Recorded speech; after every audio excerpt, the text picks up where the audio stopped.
नमस्कार दोस्तों, वाणीश्री स्टडी में आप सभी का हार्दिक स्वागत है।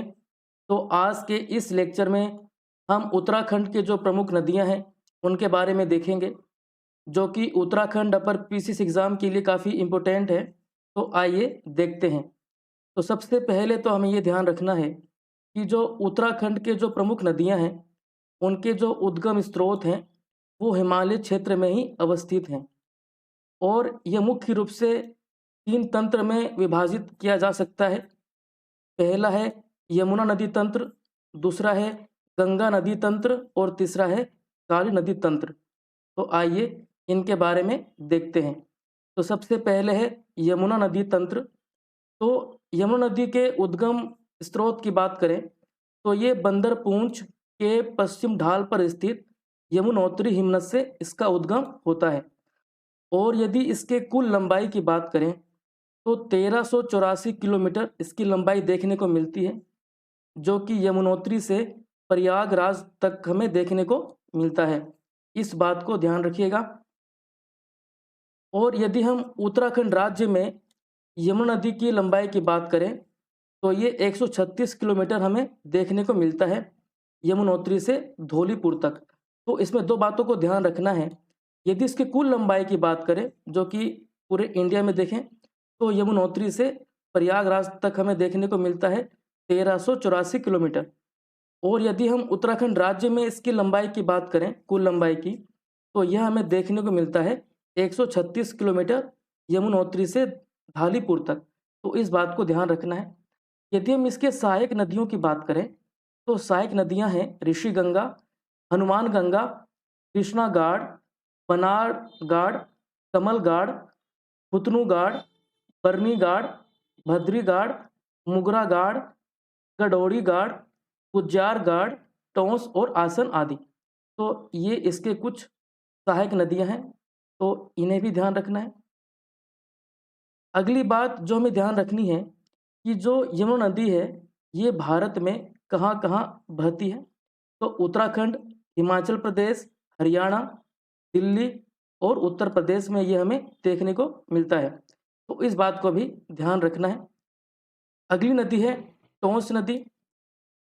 तो इसके यदि हम उद्गम स्थल की बात करें तो उत्तरकाशी में स्थित बंदरपूंछ पर्वत के उत्तरी ढाल के स्वर्गारोहिणी हिमनद से निकलने वाली सुपीन नदी तथा हिमाचल प्रदेश के डोडरा क्वार क्षेत्र से निकलने वाली रूपी नदी के मिलने से इसका जो उद्गम है होता है। तो इस बात को ध्यान रखिएगा।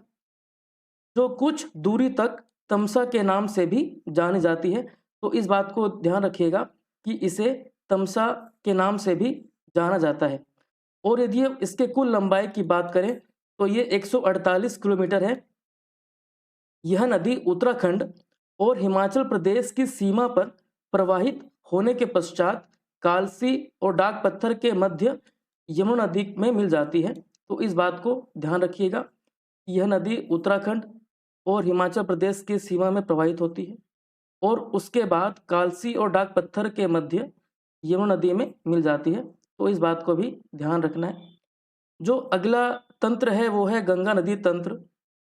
अब गंगा नदी तंत्र में मुख्य रूप से हम 3 नदियों को पढ़ते हैं, भागीरथी उपतंत्र, अलकनंदा उपतंत्र और नयार उपतंत्र। ठीक है। तो सबसे पहले देखते हैं भागीरथी उपतंत्र के बारे में। तो इसमें हम देखते हैं गंगा नदी को। तो गंगा भारत की सबसे लंबी नदी है जिसकी लंबाई है 2525 किलोमीटर। और यदि इसके हम ओरिजिन यानी कि उद्गम की बात करें तो गंगोत्री हिमानी के गोमुख से इसका उद्गम होता है।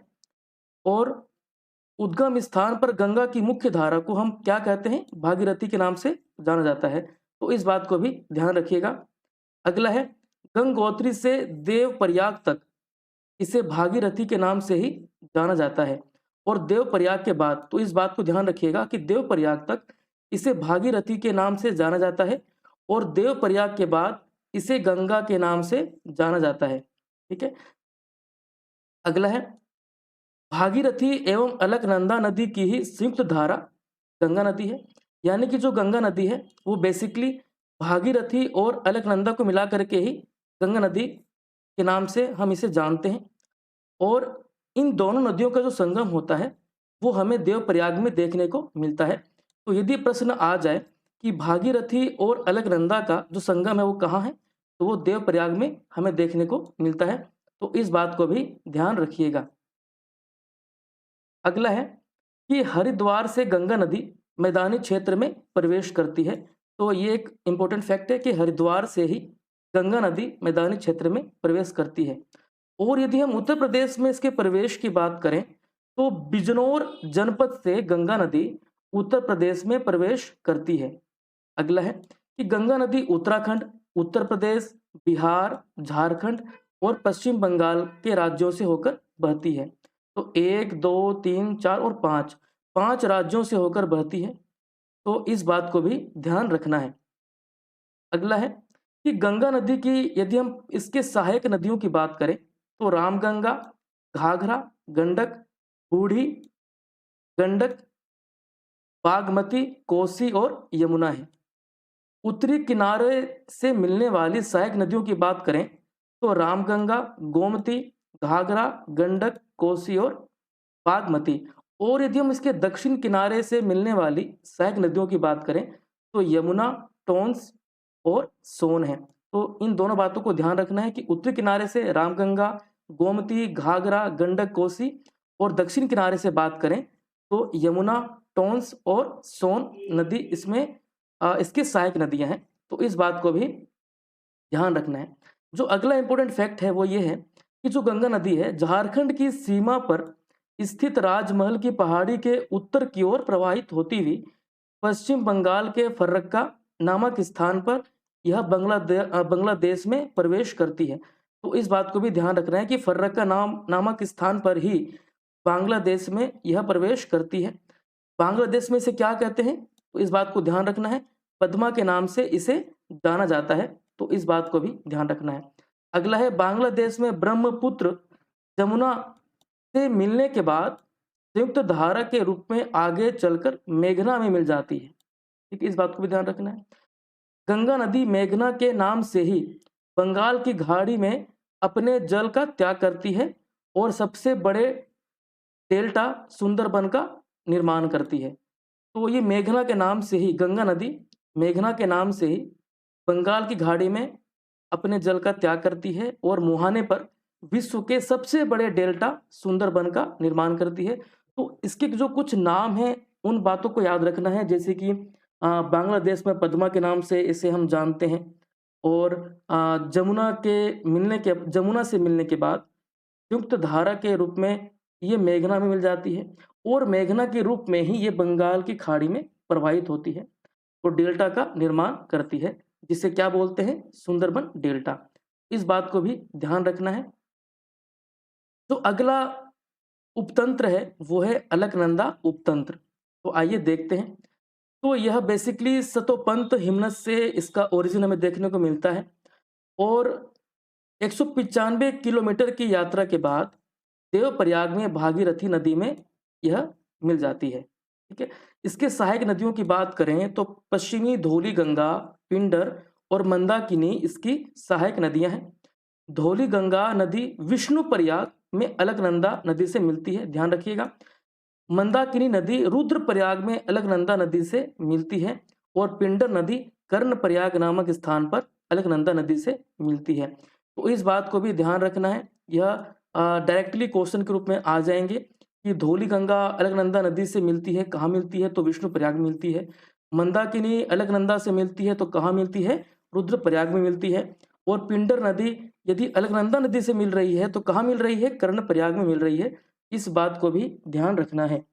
अगला जो उपतंत्र है वो है नयार उपतंत्र। ठीक है, इसमें क्या है, नयार नदी दो नदियों यथा पूर्वी नयार और पश्चिमी नयार के सतपुली के पास मिलने से बनी है। तो इस बात को ध्यान रखना है।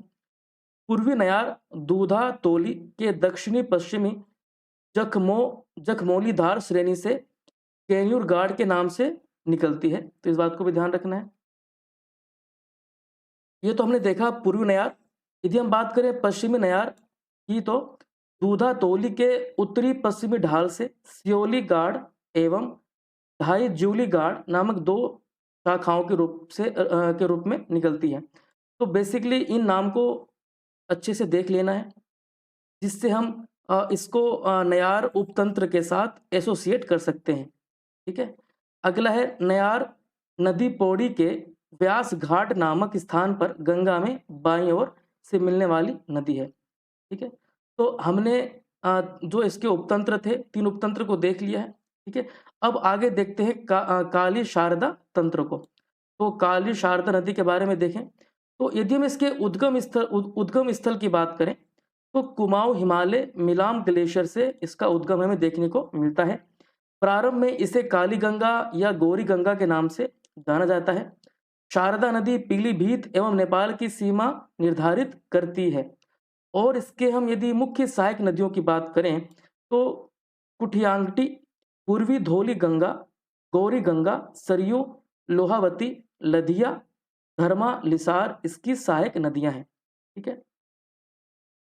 आगे जो इंपॉर्टेंट फैक्ट्स हैं वो ये है कि शारदा नदी उत्तर प्रदेश के मैदानी भाग में ब्रह्मदेव नामक स्थान पर प्रवेश करती है। तो इस बात को भी ध्यान रखिएगा। अगला है शारदा नदी बहराम घाट के समीप घाघरा नदी में मिल जाती है। इस बात को भी ध्यान रखना है। जो अगली मुख्य नदी है वो है कुठियांगटी। यह नदी जास्कर श्रेणी के पश्चिमी ढाल से निकलती है। निकुट, कुमका एवं तुंगचुमना इसकी मुख्य सहायक नदियां हैं। अगला है पूर्वी धौली गंगा। यह नदी दाईं ओर से स्याल पंथ के पास खेला नामक स्थान पर काली नदी में मिलती है। और इसके हम सहायक नदियों की बात करें तो लिस्सर, नानडारमा, सेलांगयागटी इसकी मुख्य सहायक नदियां हैं। और अगली नदी है गौरी गंगा। यह जौल जीवी पिथौरागढ़ नामक स्थान पर दाईं ओर से काली नदी में मिलती है। इसके मुख्य सहायक नदियों की बात करें तो रमलगाड़, मदकानी, गोंखागाड़ इसकी मुख्य सहायक नदियां हैं। अगली मुख्य नदी है सरयू नदी। ठीक है। यह भी काली नदी में दाईं ओर से मिलने वाली नदी है, इस बात को ध्यान रखिएगा। और यह काकरी घाट में सरयू से पनार नदी में मिलती है। और इसके मुख्य सहायक नदियों की बात करें तो गोमती, पनार, पूर्वी रामगंगा इसकी मुख्य सहायक नदियां हैं। अगली नदी है लधिया। यह नदी काली में चुका चंपावत के पास दाईं ओर से मिलने वाली नदी है। तो हमने मुख्य नदियों को देख लिया है। तो आइए एक बार इनको रिवाइज कर लेते हैं। तो बेसिकली उत्तराखंड राज्य में जो प्रमुख नदियां हैं उनको हम 3 पार्ट में डिवाइड कर सकते हैं। ठीक है। पहला है यमुना नदी तंत्र, दूसरा है गंगा नदी तंत्र और तीसरा है काली नदी तंत्र। ठीक है। तो सबसे पहले देखें यमुना नदी तंत्र को। तो इसकी जो सहायक नदियां हैं वो हैं ऋषि गंगा, हनुमान गंगा, कृष्णा गाड़, पनाड़ गाड़, कमल गाड़, पुतनू गाड़, बरनी गाड़, भाद्री गाड़, मुगरा गाड़, गढ़ोड़ी गाड़, उज्जार गाड़, टोंस और आसन। तो इनके सहायक नदियों को ध्यान रखना है और अच्छे से रिवाइज कर लेना है। जो अगला नदी तंत्र है वो है गंगा नदी तंत्र। और इसमें हमें 3 मुख्य उपतंत्र देखने को मिल जाते हैं। पहला है भागीरथी, दूसरा है अलकनंदा और तीसरा है नयार। तो आइए इनके प्रमुख सहायक नदियों को देख लेते हैं। सबसे पहले देखते हैं भागीरथी उपतंत्र के प्रमुख सहायक नदियों को। तो ये है रुद्रगंगा, केदार गंगा, जाड़ गंगा, सिया गंगा और भिलंगना। ठीक है।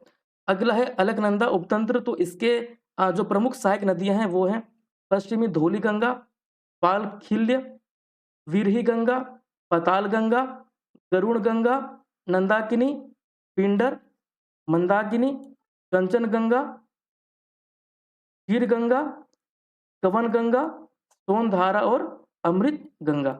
ठीक है। अगला है नयार उपतंत्र और इसके मुख्य सहायक नदियां हैं पूर्वी नयार और पश्चिमी नयार। जो अगला नदी तंत्र है वो है काली शारदा नदी तंत्र। और इसके मुख्य रूप से 4 उपतंत्र हैं। पहला है कुठियांगटी उपतंत्र, दूसरा है पूर्वी धौली गंगा उपतंत्र, तीसरा है गौरी गंगा उपतंत्र और लास्ट है सरयू उपतंत्र। तो सबसे पहले हम देखते हैं कुठियांगटी उपतंत्र के प्रमुख सहायक नदियों को। तो ये है संगा, चुमना, निकुर्ट और ठुमका। अगला है पूर्वी धौली गंगा। तो इसके सहायक नदियां हैं लिस्सर, नांदारमा, सेलांगटी और कंचुतीच। ठीक है, तो इन्हें अच्छे से देख लेना है। अगला है गौरी गंगा उपतंत्र। तो इसके मुख्य सहायक नदियां हैं वो है शूनकल्पा, रमलगाड़, मदकानी और गोखागाड़। और सरयू उपतंत्र के प्रमुख सहायक नदियां हैं गोमती, पनार और पूर्वी रामगंगा। तो हमने मुख्य उत्तराखंड राज्य के नदियों को देख लिया है। इन्हें अच्छे से रिवाइज कर लेना है। उत्तराखंड अपर पीसीएस एग्जाम में इनके पूछने की संभावना काफ़ी अधिक है। मुख्य रूप से इनके ओरिजिन पॉइंट को देख लेना है और इनकी जो सहायक नदियां हैं उनको अच्छे से रिवाइज कर लेना है। नेक्स्ट लेक्चर में मिलते हैं किसी एक नए टॉपिक के साथ। Thank you so much.